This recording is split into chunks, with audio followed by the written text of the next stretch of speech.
নমস্কাৰ। স্বৰচিত কবিতা হত্যাকাৰী গৃহবন্দী আজি।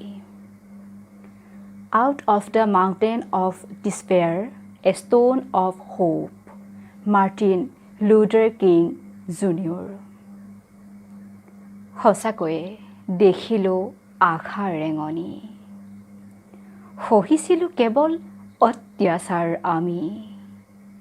আমাৰ শিশুবোৰক যাই গছকি, বৃদ্ধসকলক ঘপিয়াই মাৰি, কিন্তু পাপৰ ফল সকলোৱে পালে আজি। যেনেকৈ ফুলে ফুলে জাতিষ্কাৰ হ'বলৈ ভয় কৰিছিলোঁ আমি, তেনেকৈ অক্সিজেন কমা ৰোগ সংক্ৰমণৰ ভয়ত আমাৰ হত্যাকাৰী গৃহবন্দী আজি।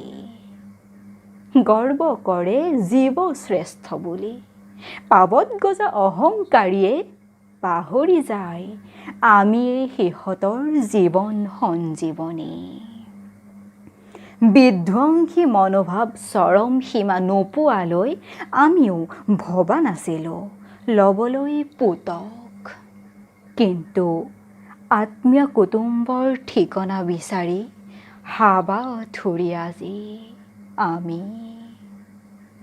যাৰ বাবে আমাৰ চকুলোৱে লৈছে প্ৰতিশোধ, খাই পাত ফলাৰ জাত আজি কিয় বিচাৰিছা আমাৰ কৰোণা?